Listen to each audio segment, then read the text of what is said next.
free. So today we've been packing up, gonna do a vacation. Long story short, I'm gonna try to make it as long as or short as possible. So let's see, Steve's been gone for 6 years. In October makes 6 years. Well, so I knew that school was going to start back, and I knew I needed to get away with my kids because both of my kids are growing up. I've got one in college, and then one's going to be a senior this year. And I'm like, it really makes you sad when you realize you only have so many summers with your kids. I mean, if you think about it, 18 summers, that's not a lot. And so word to the parents, don't wish your summers away. Don't wish your kids away, because it's really painful, that whole empty nest thing. But so anyway, I wanted to schedule a vacation before school starts back here in a couple weeks. So I started looking, and I was trying to find, and obviously you all know everywhere is extremely expensive to go anywhere.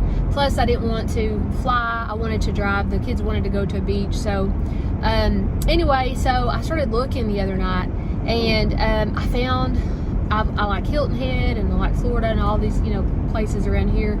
And crazy thing happened. So I started looking. Well, Hilton Head, I thought, well, it's not too far to drive, and we went. Guess what? So 5 years ago we went, and it was after Steve passed. One of the hardest things I ever done was go on vacation with just being the kids without their dad, being married 18 years.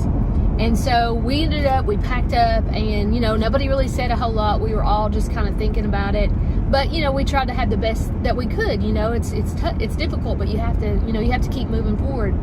And so anyway, the other night I was looking, and I asked Ashley, I said if she wanted to look and she could, find out, but she didn't have time. She's been busy working church camp all summer.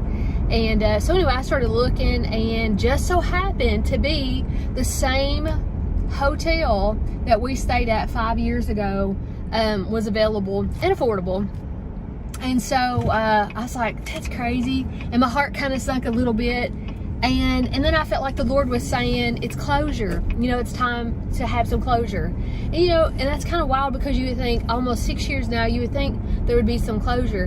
But it's just a process when you begin to heal. It's a process especially when something's been ripped away from you, like traumatically.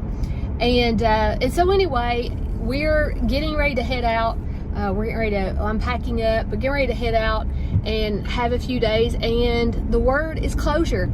Some of you guys, you've been mourning too long, and maybe you've been hanging on to some things too long, and there has to be a season where the mourning has to stop, where the grieving has to stop, because if you don't, then it will consume your life.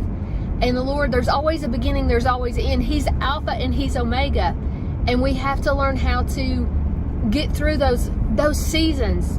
And the whole thing is He's a getting through kind of God. He will get you through whatever it is, that you have suffered. If you've suffered loss, if you've suffered abandonment, whatever, rejection, divorce, whatever it may be, God is a God who will walk with you through those seasons. And I can say He's been faithful for the past 6 years to walk through, not only with me, but with my kids and my family, since Steve's passing.